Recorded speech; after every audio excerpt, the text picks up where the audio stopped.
Now Galatians 2 and verse number 1 again. Then 14 years after, I went up again to Jerusalem with Barnabas and took Titus with me also. I pointed out on the program yesterday as we resumed our study in the book of Galatians that after Paul and Barnabas had finished the first missionary tour, they went up to Jerusalem for the Jerusalem Council. That's recorded in Acts 15 and verse number 2. And there was quite a bit of dissension and disputation over the matter of the law and the difference between law and grace.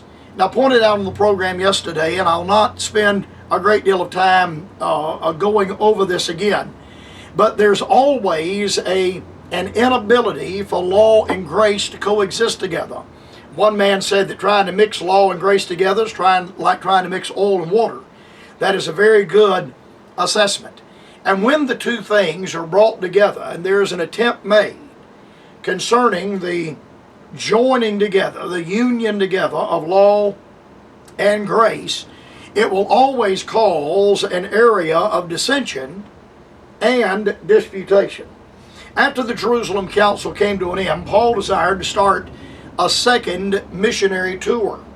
And in Acts 15:36, the scriptures record, and some days after Paul said unto Barnabas, let us go again and visit our brethren in every city where we have preached the word of the Lord, and see how they do. Now we have another problem that begins to arise. You remember the man John Mark. Paul, having finished the first missionary tour, is desirous now to go out and retrace the steps that they had made earlier, to see the brethren, to visit the churches, to see how they do.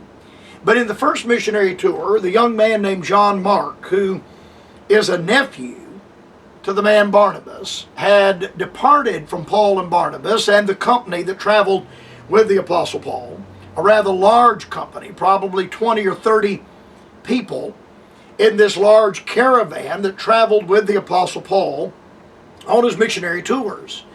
John Mark, I don't know if he was homesick, I don't know all the reasons why he left. The Bible is silent on the exact reason of John Mark's departing from the brethren.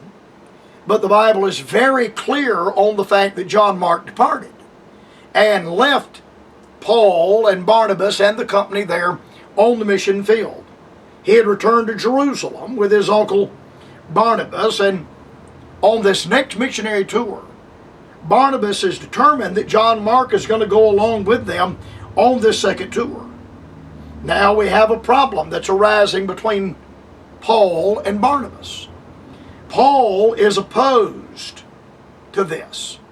Barnabas is determined that John Mark is going.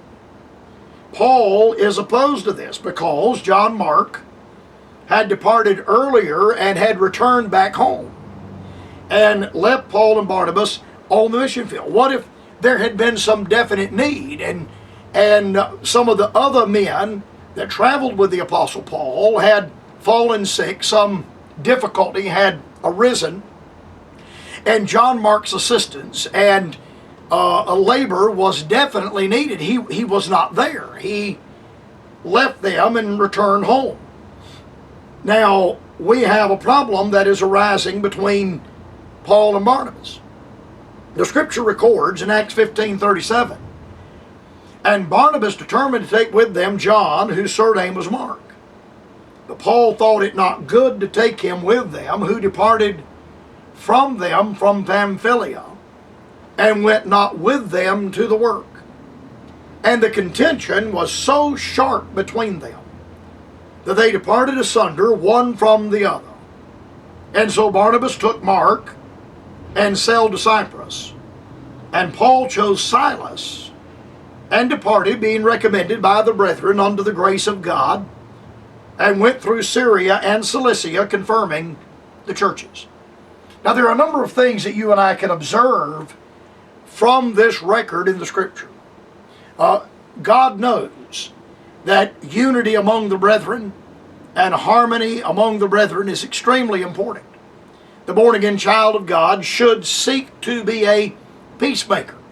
Peter records that in 1 Peter. Let him seek peace and ensue it. And that quotation is made from the book of Psalms. It is the will of God for men to dwell together in unity. But the idea that is propagated to us and forced upon us of unity at all cost is nowhere to be found in the Scriptures. How can two walk together except they be agreed? My grandfather warned me early in my ministry, before he passed away. He called me into his office and he said, now everyone is not going to be interested in your preaching. Everyone is not going to be interested in the way you preach. My grandfather confided in me. He said, out of all the meetings I have held over the course of my long ministry, the vast majority of them have been one-time meetings. Papaw was early on with the Sword of the Lord back in the late 1940s. He was preaching with Dr. John R. Rice at Lake Louise and the big conferences that were going on there. And he was a pioneer. At one time, the auditorium of the Tabernacle was the largest Baptist auditorium, church auditorium in the state of South Carolina. And he was a leader among men in those days, and because of the exposure through the Sword of the Lord and other venues, a lot of churches desired to have Harold Seitler in. And he went in and held his meeting and was never invited back. He said the vast majority of those were one time. I went in, held a meeting, never went back again. And he said, he made that as a point of fact. I found that to be quite interesting. The vast majority of my meetings have been repetitious over and over and over. I have churches that I'm booked to preach in this year that I will hold 25 meetings. I've held 25 meetings through the years without a break, 25 consecutive years. I have other churches where I have reached the 20-year plateau. I've held 20 consecutive meetings for 20 years in that church. My grandfather didn't enjoy that quite to the degree that I have enjoyed. And I appreciate that. I'm not gainsaying that at all. My grandfather said that a lot of people will not be interested in your preaching, but he said your crowd will gravitate to you. The people that appreciate what you do, they'll gravitate to you. And he said if you won't get greedy after money, and I've never put a price on my ministry. He said if you'll stay straight in your doctrine, and I have done everything I can to stay as close to the text of the King James Bible, rightly divided, as I can possibly be.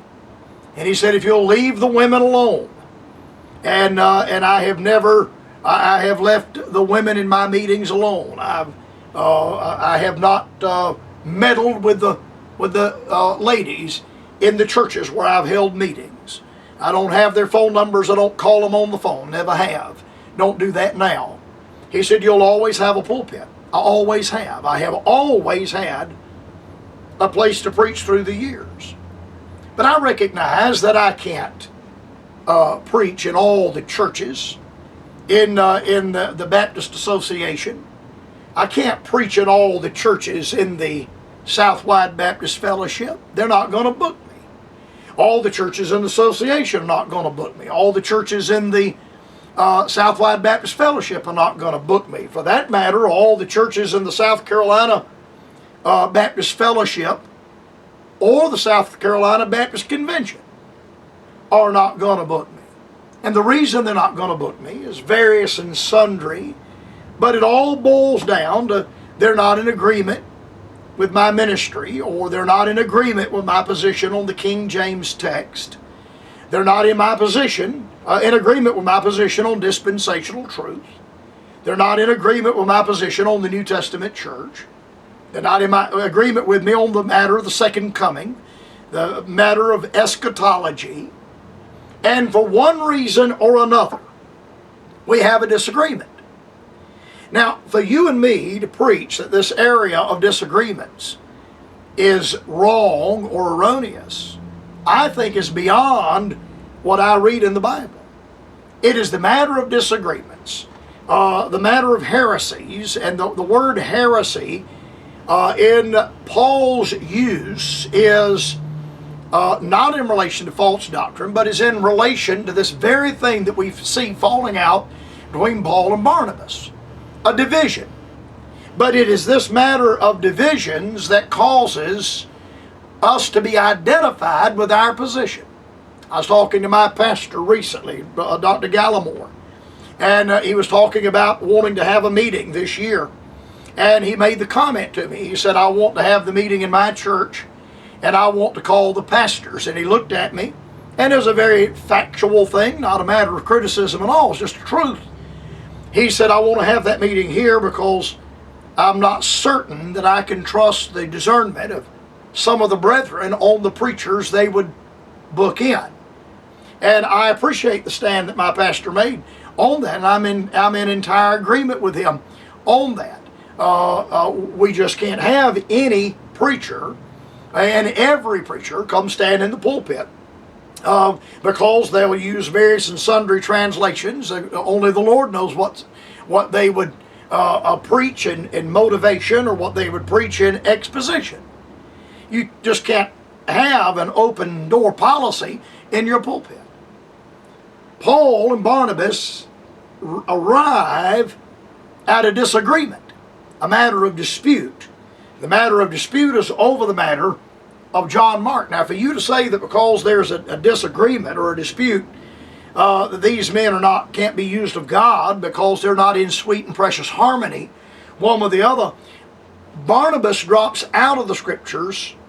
Paul goes right on with a second and a third missionary tour and writes 14 books of the 27 in the New Testament. 14 are penned by the Apostle Paul. I must stop here. The Lord willing, we will continue with this on the Bright Spot Hour tomorrow.